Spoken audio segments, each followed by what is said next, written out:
frustración, desesperación, confusión. Tú necesitas vida. Solo Jesús puede darle vida a tu espíritu. Prepárate a escuchar su palabra. Centro Internacional de Alabanza, Renacer. ¿Cuál es la carta que vamos a estudiar? Bien, Colosenses, muy bien. Bueno, como les decía, cuando hablamos en la palabra de Dios y nos introducimos en el tema de lo que la carta a los Colosenses habla, es muy interesante darse cuenta de que el pueblo de Colosenses, la ciudad, es una pequeña ciudad que estaba situada en la zona de Turquía, en lo que se conoce como Asia Menor, en una zona que usted está sobre el mar Mediterráneo, al costado derecho de Grecia en los mapas. En esa zona, para que usted más o menos se imagine, en esa zona es uno de los lugares y las zonas más prolíferas que desarrolló el evangelio en la primera etapa, en el primer siglo. Es donde más creció el evangelio, principalmente por el ministerio del apóstol Pablo. El apóstol Pablo era el ministro de Dios que fue encomendado para el evangelio a los gentiles, a los que no eran judíos. Y el apóstol Pablo, imagínense, tras su trabajo, lo que nació como una secta judía, porque así el Imperio Romano vio al cristianismo en el principio. El Imperio Romano, quien tenía el sustento de la tierra conquistada, que era Israel, ellos vieron que el cristianismo era una secta que había nacido desmembrada del judaísmo, muy pequeña, unos pocos gritones a que andaban por aquí y por allá revoloteando la sociedad, revoloteando la vida religiosa que tenía el pueblo judío, con una nueva verdad, con una nueva enseñanza. Y esa enseñanza hacía referencia a un personaje que marcó la historia y dividió la historia entre antes de Cristo y después de Cristo. Y el apóstol Pablo, imagínense, fue tras su trabajo, sacó de ser a esta religión que estaban haciendo, la sacó de ser una secta a ser la religión más importante del mundo. Entienda que la palabra religión no lo vea como malo, sino como la enseñanza teológica más importante del mundo, tras las espaldas del trabajo de un hombre, que fue el apóstol Pablo, y de ahí se multiplicó a muchos otros. Y el trabajo en Turquía, en lo que es Asia Menor, fue uno de los más importantes. Pablo, el apóstol, fundó muchas iglesias. Una de ellas fue Éfeso. Pero Colosenses no fue fundada por el apóstol Pablo, sino que cuando él estuvo 3 años predicando en Efesios, 3 años pasó predicando en Efesios, uno de los que escuchó el mensaje, se llamaba Epafras. ¿Cómo se llamaba? Epafras, no es trabalengua, así se llamaba, Epafras. Y Epafras, él recibió el mensaje, se convirtió a Cristo, y él volvió a su ciudad natal, que era Colosas, y en ese pueblo él comenzó a predicar. Y la cosa cundió tanto que empezaron a juntarse y a reunirse, y él se transformó en el pastor de esa iglesia, Epafras. Y después de trabajo y trabajo, él en un minuto, ante claramente su poca preparación que debe haber tenido en el corto tiempo que estuvo con el apóstol Pablo, él comenzó a ver que ciertas tendencias, enseñanzas que Pablo le había enseñado a él y que él compartió con la iglesia, estaban siendo atacadas por distintas doctrinas. Por ejemplo, los judaizantes y también la filosofía griega. ¿Y qué sucedió? Que Epafras estaba preocupado. Dijo, algo tenemos que hacer aquí. Esto está peligroso. Todavía la iglesia de Colosenses no se corrompía, pero él, con su corazón de pastor, él se preocupó y fue a visitar al apóstol Pablo para hacerle ciertas consultas. Y el apóstol Pablo escribe una carta a la iglesia de Colosenses. ¿Para qué? Para explicar ciertas cosas muy importantes que son las que vamos a estar compartiendo en estas semanas. Eso lo cuento para que contextualicemos de qué se trata. Lo que tenemos que entender es que la carta de Colosenses es una de las más importantes en lo que significa hablar de la preeminencia de Cristo. ¿Qué significa preeminencia de Cristo? O sea, que Cristo es lo más importante. Lo tremendo es que muchos predicadores, muchos filósofos y muchas culturas ven a Cristo como una persona eminente. Miren, lo ven como una persona eminente, como uno entre muchos personajes de la historia importantes, que tienen un cierto grado de eminencia. Pero claramente, Cristo no es un hombre, además que es Dios, pero me refiero como personaje, no es un hombre importante entre otros hombres. Cristo es el Hijo de Dios. Cristo es Dios.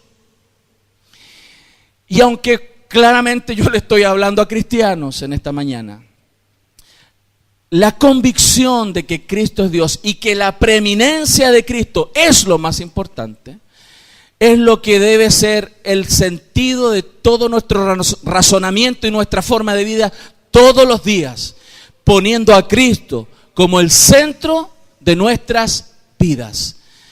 Pastor, lo hemos escuchado varias veces, sí, y lo va a seguir escuchando hasta que Cristo tome el centro de toda nuestra vida. ¿Lo estamos entendiendo, mi familia? Por eso es tan importante. Cuando Cristo es predicado, cuando la palabra de Dios nos enfrenta con esta realidad de que Jesús es el Señor, de que Cristo es lo más importante, tenemos que tener en cuenta que estamos rodeados por un sistema que lo que está tratando de hacer es de desestabilizar esa conciencia en nuestro corazón, en nuestra mente. El mundo está diseñado para que nosotros no confiemos plenamente en Cristo. Si tú te das cuenta, todo nuestro entorno hoy día, la sociedad, el sistema político, el sistema económico, cómo se mueve el mundo, es cosa de ver las noticias. Todo es relativo, todo es inestable, nada hay firme y seguro. ¿Quién confía hoy día en la economía? La economía cambia. Tú tienes tus ahorritos, los metes al banco y ya no sabes si van a estar ahí después. En el mundo hay mucha inseguridad. ¿A quién le creen hoy día? ¿Quién es el hombre hoy día que puede decir yo voy a cambiar este mundo? Nadie. Nadie tiene la capacidad y más encima nadie le cree a cualquiera que se levante que es el Salvador del mundo. Porque todo es inestable, todo cambia. La filosofía se ha introducido a tal punto que todo hoy día es relativo. Lo que para ti es importante, para mí no. Y podemos convivir, y esa es la filosofía de vida. Tú con lo tuyo, con tus creencias, y yo con las mías. Si para ti eso es importante, para mí no lo es. Para mí esto otro es importante. Si para ti eso es seguro, para mí no lo es. ¿Me estoy explicando? Hay una inseguridad, hay una inestabilidad en todo lo que existe. Y el apóstol Pablo a la iglesia de Colosenses viene y empieza a fundamentar de que Cristo Jesús es lo más importante y es lo único en lo cual uno puede fundar su fe. Cristo Jesús. ¿Qué sucede hoy día? Por ejemplo, en Chile, tú no puedes hacer ninguna transacción comercial, no puedes comprarte una casa o un auto si tú no firmas papeles. ¿Por qué? Si tú vas al banco y le dices, Señor, me presta 20 millones de pesos para comprarme una casa y yo se los voy a pagar, ¿qué te va a decir el ejecutivo? Ja, ja, ja, ja. ¿Sabe por qué? Porque nadie cree. Nadie cree a las palabras. Nadie cree. Esa inestabilidad, esa inseguridad es lo que el apóstol Pablo comienza a dilucidar y comienza a ordenar en la iglesia de Colosenses a través de la palabra, a través de levantar algo seguro, algo que nunca cambia. Jesús, nuestro Dios, dijo, yo soy el mismo de ayer, de hoy y por los siglos. Si hay algo, si hay alguien en quien tú puedes confiar, es Cristo. ¿Nadie más? Quizás hay alguna o alguno aquí que alguna vez le prometieron amor eterno. Y se lo llevó el viento, muchacho. O algún jefe te dijo, no, tú eres el mejor trabajador de esta empresa y vas a surgir, y al mes siguiente sobre azul.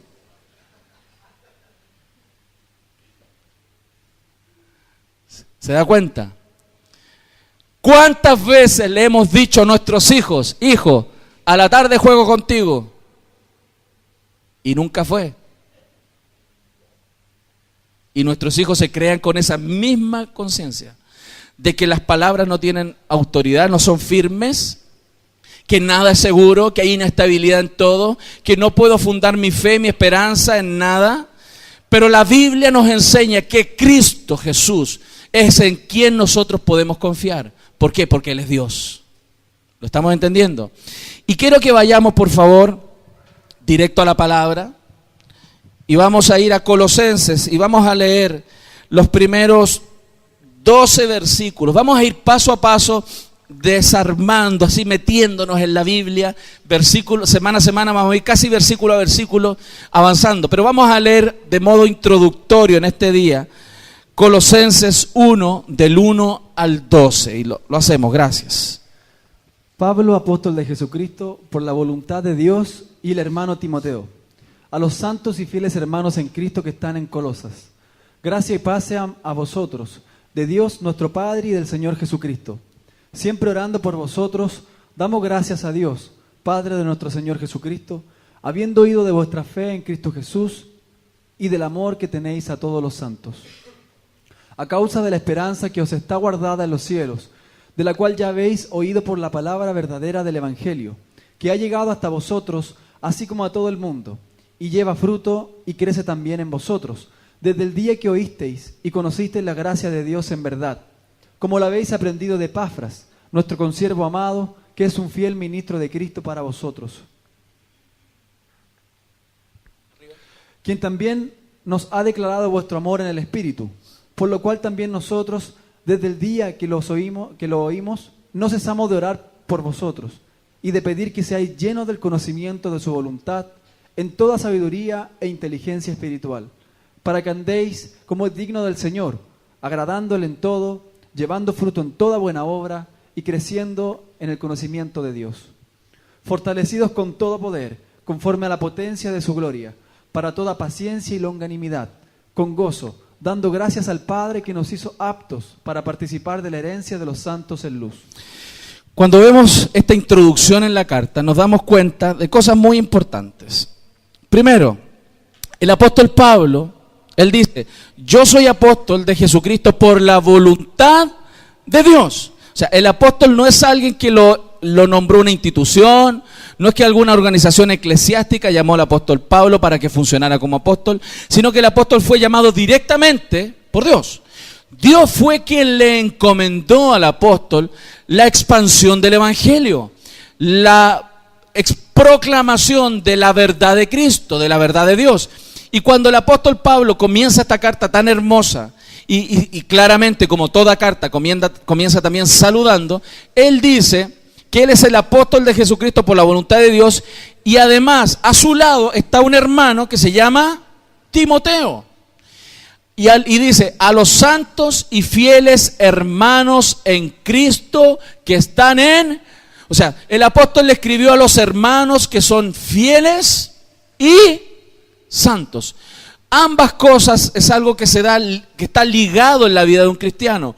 Un genuino cristiano vive una vida piadosa y uno de los frutos de su vida piadosa es la fidelidad a Dios. Y sigue avanzando y viene y les dice a los hermanos en Cristo que están en Colosas, gracia y paz sean a vosotros. Lindo deseo del apóstol. Él comienza, ¿cierto?, esta carta deseándoles gracia de Dios y la paz a ellos de nuestro Padre y del Señor Jesucristo. Y aquí comienza con algo bien interesante. Dice, siempre orando por vosotros, ¿qué más? Damos gracias a Dios. ¿Qué más? Padre de nuestro Señor Jesucristo, habiendo oído de vuestra fe en Cristo Jesús. ¿Qué sucedió? Que Epafras fue y le contó al apóstol cómo era la iglesia de Colosenses. Y la característica de la iglesia de Colosenses es bien especial. Tenía hermosas características que tú vas a poder estudiar en el capítulo 1 de Colosenses. Hermosas características. Y una de esas características es que la fe de ellos, la fe de la iglesia de Colosenses era notoria. Se notaba. Era realmente notoria, y esas fueron las noticias que le llegaron al apóstol Pablo. Y eso es una de las primeras cosas que el apóstol comienza a destacar de la iglesia de Colosenses. Pero algo que quiero que note ahí, que el apóstol viene y dice, lo primero que él hace, antes de hablar de las hermosas características de la iglesia de Colosenses, él lo primero que hace es dar gracias a Dios. ¿Por qué da gracias a Dios? Porque él y nosotros tenemos que reconocer que nosotros no somos nada, ni nadie, ni llegaríamos a hacer algo si no fuera por Dios. ¿Quién va transformando nuestra vida? ¿Quién toca nuestro corazón? ¿Quién nos convence? ¿Quién hace entender a personas como tú y yo qué es la vida? Es Cristo, es el Señor. Por eso una de las primeras cosas que tenemos que entender como iglesia este año es que Dios es quien produce el querer como el hacer en nosotros por su buena voluntad. ¿Quiénes llegaron hoy de visita aquí? ¿Sabe quién lo trajo? Dios. No, pastor, yo vine solito. Me levanté esta mañana, me dije, oye mismo, levántate, ven, vamos, acompáñame. Y creemos que todo es nuestra decisión, nuestro obrar.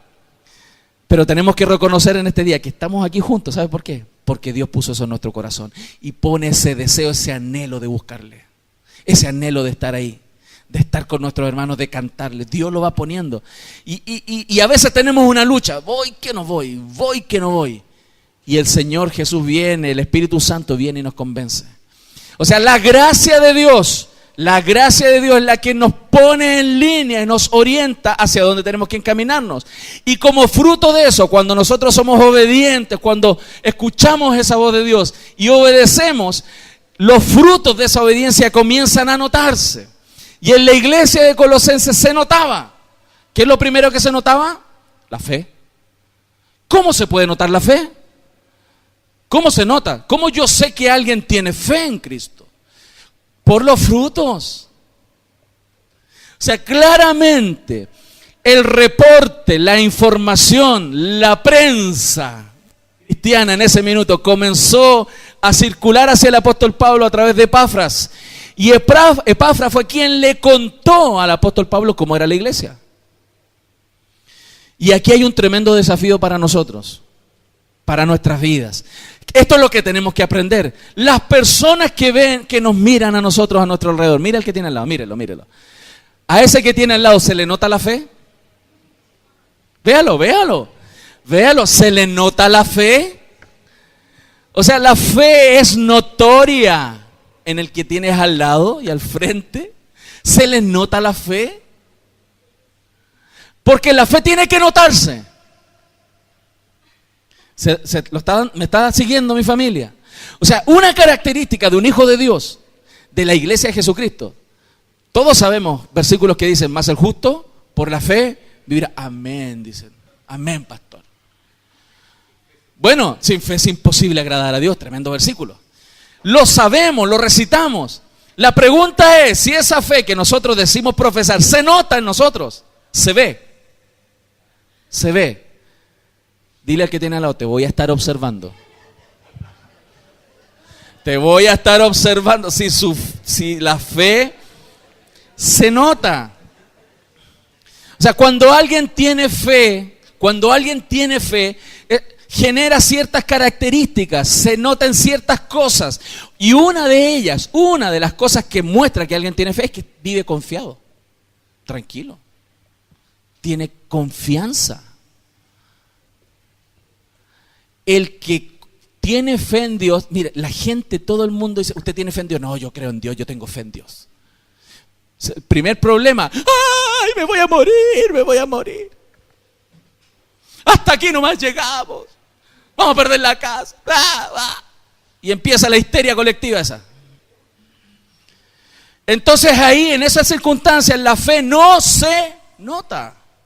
La fe se nota cuando somos sometidos a la vida y la actitud, la forma en la cual enfrentamos las cosas muestra el tamaño de la fe que tenemos.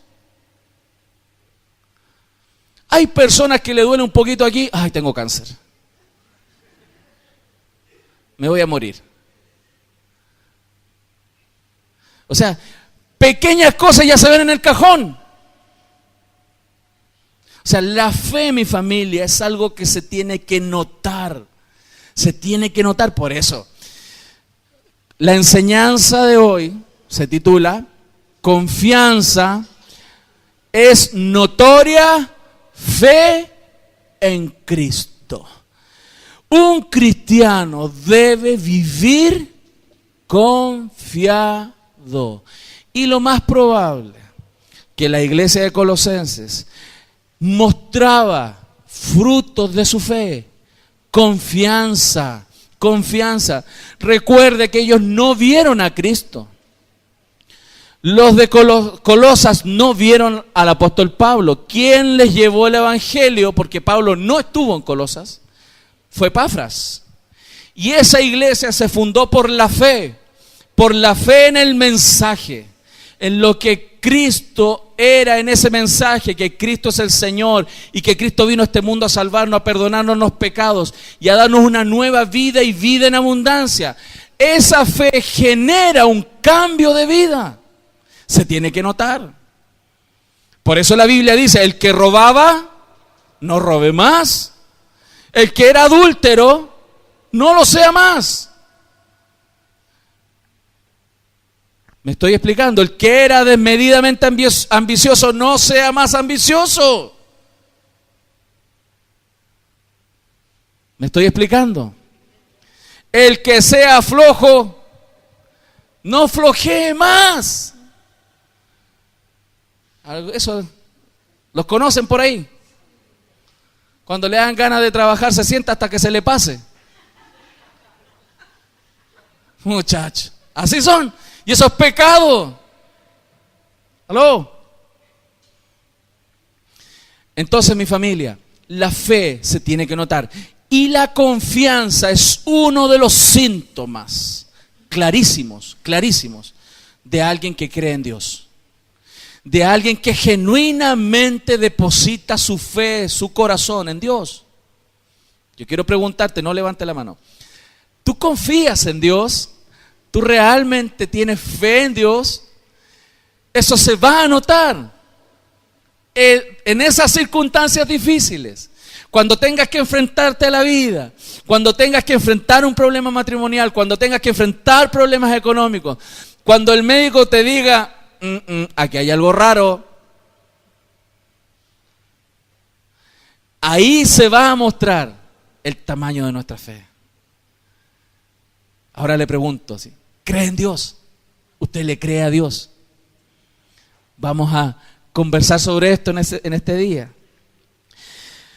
El cristiano entonces tiene que confiar y creer en este Dios maravilloso que lo salvó. Usted está aquí, ¿sabe por qué? Porque usted tiene una medida de fe. O sea, claramente yo reconozco que usted tiene un tamaño de fe. Si usted no tuviera algo de fe, no estaría aquí. Porque sería bien loco y ridículo que usted viniera todos los domingos a este lugar a morirse de calor un rato y a escuchar a un tipo hablarle si usted no creyera en lo que estamos hablando. ¿Y de quién estamos hablando? ¿Se entiende? Quien no cree a esta hora está acostado todavía. O a lo mejor lo mandaron a la feria.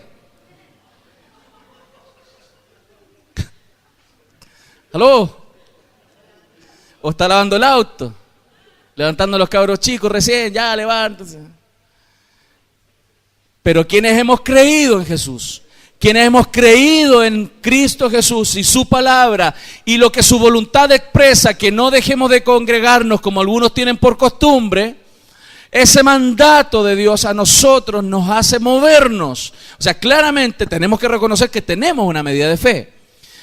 Pero esa fe tiene que ir creciendo. Y en el ámbito de la vida, enfrentar la vida, nuestra fe se tiene que notar en nuestra confianza. Y por eso tenemos que preguntarnos en este día, ¿en quién confiamos? ¿En quién confiamos? Revise su corazón. La Biblia dice en el Salmo 27 lo siguiente. Algunos confían en carros y otros en caballos, mas nosotros en el nombre del Señor nuestro Dios confiaremos. O sea, algunos confían en este es el caso de la guerra, cuando van a la guerra, a enfrentar los problemas. Algunos confían en carros y otros en caballos. O sea, las capacidades que tenemos. Cuando tú enfrentas las situaciones de la vida, cuando tú enfrentas cada circunstancia, ¿en qué te basas? ¿En qué te apoyas para enfrentarla? ¿Te apoyas en lo que tienes? ¿Te apoyas en lo que sabes? ¿Te apoyas en las personas que te pueden ayudar? ¿En qué te apoyas? La Biblia aquí nos habla claro. Algunos confían en los carros, o sea, la capacidad que tengo en mi entorno, en los caballos. Pero los hijos de Dios, más nosotros, ¿en quién confiamos? En el nombre del Señor nuestro Dios, confiaremos. ¿Cuántos están conmigo en esto? O sea, en el nombre del Señor confiaremos. O sea, si este año vamos a enfrentar la vida juntos como familia, si este año esta iglesia va a crecer, ¿sabe cómo lo vamos a hacer? Confiando, entregando todo nuestro corazón. No nos vamos a valer de la capacidad que tenemos cerebral. No nos vamos a confiar de la cantidad de dinero que podamos tener debajo del colchón. O en otros lados por ahí he sabido que los guardan. Bien raros algunos. Mi familia, este año si vamos a confiar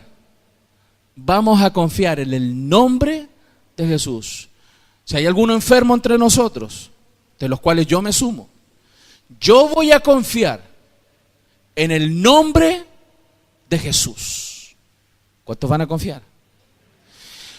Quien tenga problemas de familia este año, de matrimonio, de relación, con sus hijos, usted este año, más que en una terapia, aunque podría hacerla, usted va a confiar en el nombre de Jesús.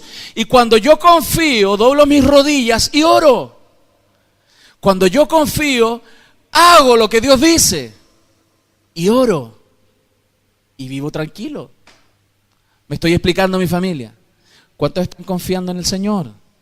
Amén. Algunos confían entonces en carros, otros en caballos, más nosotros. Diga conmigo, nosotros. En el nombre del Señor, nuestro Dios, confiaremos. Gloria a Dios. Qué hermoso. ¿Saben por qué esto es tan necesario? Porque la Biblia nos muestra que una de las cosas que mueve a Dios, una de las cosas que mueve realmente a Dios, no es nuestra necesidad. O sea, Dios no se mueve en base a nuestra necesidad. Dios se mueve en base a nuestra confianza en Él. No porque usted esté pasando alguna dificultad, Dios va a actuar. Aunque en su soberanía a veces Él lo hace. Pero lo que realmente mueve el corazón de Dios es cuando nosotros confiamos en Él. Y usted no se angustie, sino que confíe. Pastores que ha pasado tiempo, siga confiando. Pastores que mi esposo todavía no cambia, sigue. Porque hasta en la trituradora te lo van a meter hasta que cambie. Pero confía. Amén. Amén, gritaron algunas. Les salió del corazón, Señor. Y del alma, hasta el dedo gordo gritó, muchachos. Gloria a Dios. Por eso quiero invitarte a que revisemos juntos lo que dice Isaías 64, del 1 al 4 en la versión internacional. Dice así: ojalá rasgaras los cielos y descendieras, las montañas temblarían ante ti, como cuando el fuego enciende la leña y hace que hierva el agua. Así darías a conocer tu nombre entre tus enemigos, y ante ti temblarían las naciones. O sea, momento, ¿qué está diciendo Isaías?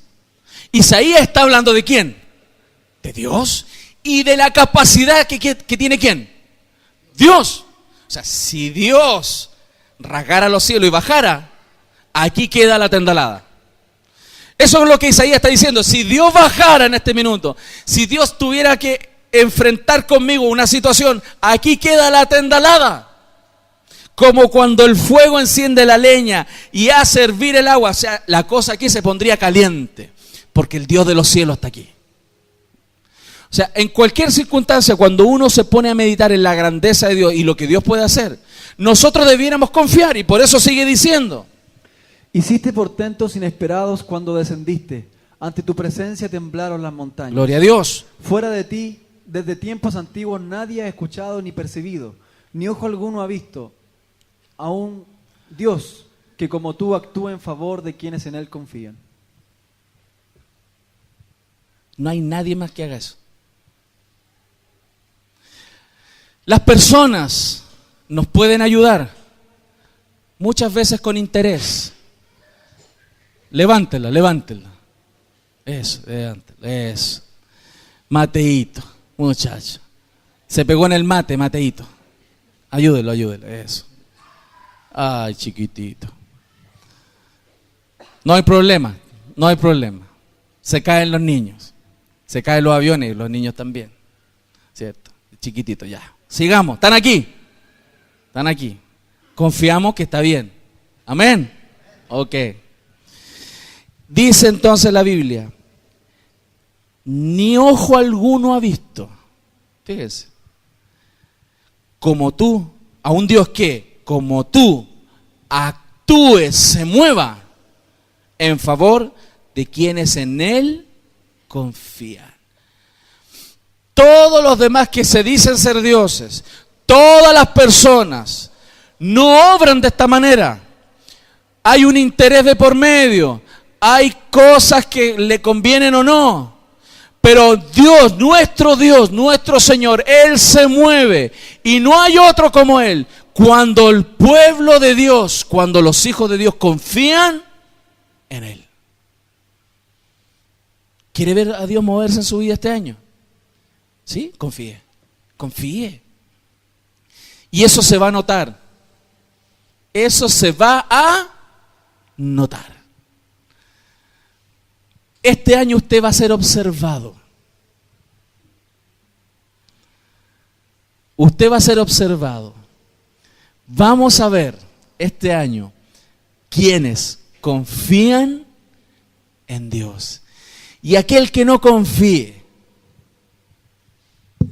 no lo vamos a tirar al canal. Le vamos a enseñar la palabra para que su fe crezca. Y esa fe se vuelque sobre el Señor. Amén. ¿Lo estamos entendiendo, mi familia? O sea, Dios se mueve en los que en Él confían.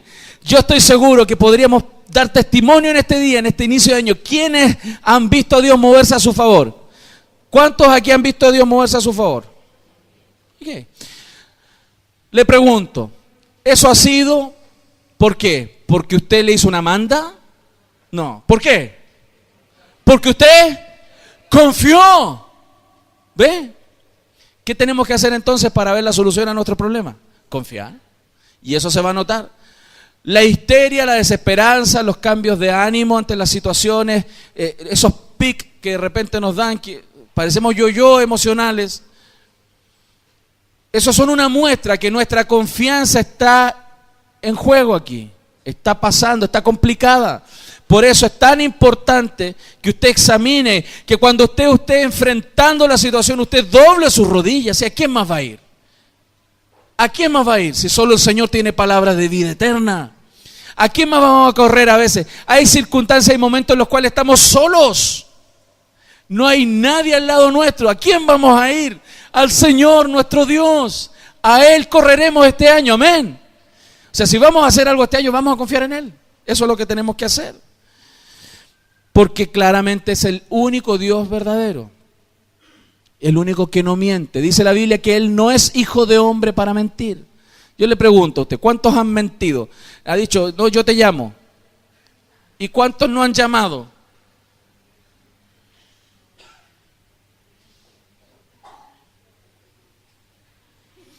O sea, si confiamos entre nosotros, el uno con el otro, muchachos, vamos a confiar en Dios por sobre todas las cosas. Y Dios nos ayude a cambiar para que nuestro sí sea sí y nuestro no sea no. Amén. Entonces, yo quiero preguntarte, hoy en las circunstancias que estás viviendo, ¿en quién estás confiando?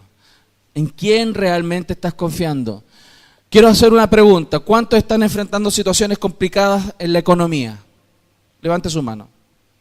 Ok. Revise aquí. Revise. ¿En quién está confiando? ¿En el dinero que llega? ¿Que va a llegar? ¿En el banco que le va a prestar? ¿En quién está confiando? ¿O está confiando que aparezca un hermano y ¡ta! Puede ser, yo lo he visto, Dios lo hace.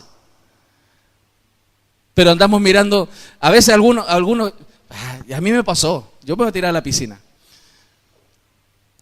A veces yo he pasado circunstancias y he ido caminando y mirado a los hermanos, ahí viene la bendición.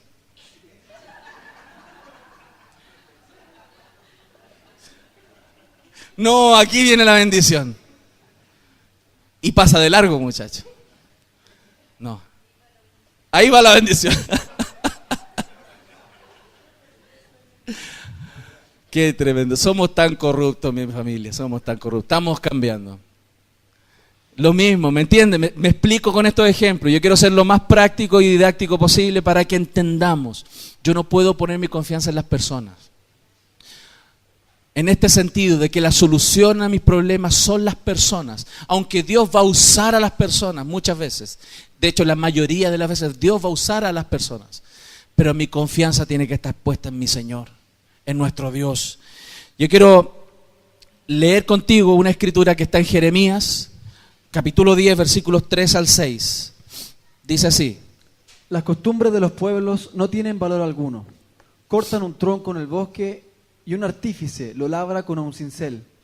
Lo adornan con oro y plata y lo afirman con clavos y martillos para que no se tambalee. Está hablando de las imágenes, los crucifijos y todas esas cosas. Sus ídolos no pueden hablar, parecen espantapájaros. ¿Qué parecen? Chistoso como lo ponen en la Biblia. Todos esos monitos que las personas hacen para adorar parecen espantapájaros. Sí. En un campo sembrado de melones. Tienen que ser transportados porque no pueden caminar. No les tengan miedo. Mira aquí dice, a todas esas imágenes que la gente a veces deposita confianza, no le tengas miedo. ¿Por qué? Porque ningún mal pueden hacerle, pero tampoco ningún bien. No hay nadie como tu Señor. Grande eres tú y grande y poderoso es tú. O sea, ¿en quién vamos a confiar? En el nombre de Jesús. No vamos a andar confiando en otras cosas, en imágenes, en estereotipos, de ideas del cielo. Vamos a confiar en el Dios Todopoderoso. Imagínense aquí, dice, las costumbres de los pueblos no tienen valor alguno. Estas costumbres de imágenes no tienen valor, porque no pueden ni hacerte ni bien ni mal. El que puede hacerte bien y gran bien es el Señor, nuestro Dios Todopoderoso. ¿Cuántos lo creen así? O sea, vamos a confiar entonces. Mira esta escritura que es hermosa. Vamos, leemos junto la Biblia. Isaías 30:18 dice: Por eso el Señor los espera, para tenerles piedad. Por eso se levanta para mostrarles compasión. Porque el Señor es un Dios de justicia.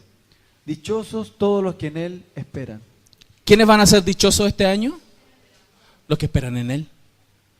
Los que esperan en Él. Los que no esperan en Él este año no van a ser dichosos, van a estar ansiosos. Van a tener úlcera al estómago, se les va a enfermar la guatita, van a andar con dolores de cabeza. Pastor, ore por mí porque tengo muchos dolores de cabeza. Confía en el Señor mejor. ¿Me explico? Confía en Dios. Eso es lo que nos dice Isaías. Dice, por eso el Señor los espera para tenerles piedad. Si el Señor nos pagara conforme a nuestra multitud de pecados, no estaríamos aquí. Dios es un Dios piadoso, bondadoso. Y por eso cuando tú esperas en Él, serás una persona dichosa porque Él te va a ayudar. Dios, hasta aquí Él nos ha ayudado. Amén. Y seguirá haciéndolo porque Dios es fiel. No porque seas buena gente tú, te portes tan bien, ni yo, sino porque Dios es fiel. Y si yo confío en Él, Él nos ayuda. Amén. Qué tremendo. Por eso cuando enfrenten las situaciones, cuando haya cosas, por ejemplo, en la familia que tengas que enfrentar y la cosa no cambia, tú tienes que depositar tu confianza en Dios. Hay una escritura que usted se la sabe de memoria, mire. Filipenses 1:6, dice. Estoy convencido de esto. ¿Qué está? ¿Cómo está él? Convencido. O sea, toda su fe entregadísimo. ¿En qué? El que comenzó tan buena obra en ustedes, la irá perfeccionando hasta el día de Cristo Jesús. O sea, el que comenzó la obra en los que son hijos de Dios, la va a perfeccionar hasta el día de Jesucristo. Pastor, es que la situación aquí no cambia. Mi esposo no cambia, mi esposa no cambia, mis hijos no cambian. ¿Qué pasa, pastor? No cambian. Es que tienes que confiar, porque el Señor comenzó una obra y la va a perfeccionar. Se demore un mes, se demore 5 años, se demore 10 años, se demore 20 años, se demore una vida, el Señor lo va a hacer. ¿Lo estamos entendiendo? Entonces no se altere, no se ande enojando de más. Confíe.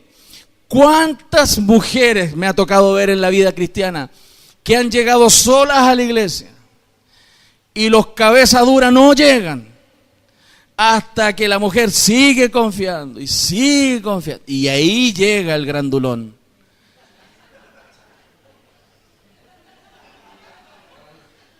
¿Lo estamos viendo? Toda semejanza con coincidencia. ¿Ok? ¿Lo estamos entendiendo, mi familia? ¿Cuántas situaciones familiares que nos ha tocado ver aquí como familia? Situaciones difíciles de matrimonios que han tenido que enfrentar, cosas complejas que yo no puedo tratar todo aquí desde el púlpito. Situaciones difíciles que hemos tenido que ver, personas que han tenido que vivir a veces separados, pero las personas que han puesto su confianza en Dios han visto literalmente milagros en la vida matrimonial. ¿Por qué? Porque ponen su confianza no en el hombre, no en la mujer, sino en Dios. Porque Dios trabaja en favor de los que en Él confían. Usted no tiene que confiar en las promesas que le va a hacer su esposa, en las promesas que le va a hacer su esposo. Usted tiene que confiar en lo que Dios va a hacer en él y lo que Dios va a hacer en ella. ¿Lo estamos entendiendo? Por eso usted no tiene que ser de esas personas que, como el labrador, hay una historia en la Biblia que dice que el labrador siembra en el campo y no se levanta el otro día en la mañana para mirar si ya salieron las plantas. Porque eso tiene un proceso. Sino que todos los días va, riega, abona, y de repente no se da ni cuenta, dice la historia, y de repente salieron las plantas. ¿Por qué él lo hace? ¿Por qué el labrador hace eso? Porque él está confiado que en algún momento esa planta va a florecer, va a salir. Así tiene que ser su vida ante las circunstancias. Usted tiene que poner su fe. Hay personas que han visto milagros este año que recién pasó. Hay testimonios lindos en esta iglesia. Y hay algunos otros que aún no han recibido la respuesta. Lo que yo te animo a que tú confíes en el Señor. No confíes en lo que yo te estoy diciendo, en lo que yo te pueda prometer. Confía en lo que la Biblia dice, porque la Biblia son las palabras de Dios. Y Dios no miente. Amén. Dios no miente. Luchito aquí, con su esposa, por fe, son una respuesta de Dios a la confianza en que Dios hace la obra en nuestras familias. Rodrigo está aquí por la confianza que tenemos, todos, él principalmente, y todos los que oramos. ¿Lo estamos viendo? ¿Tú quieres ver milagros en tu vida? Confía en el Señor este año. ¿Cuántos quieren confiar en Dios plenamente en este año? Porque quiero dar un aplauso a este Dios que es digno de honra y de confianza. Amén. Has escuchado Palabra de Dios. Ahora te motivamos a que te preocupes por cuidar y alimentar tu espíritu, congregándote y estudiando la Biblia diariamente. Gracias por tu sintonía. Dios te bendiga. Centro Internacional de Alabanza, Renacer.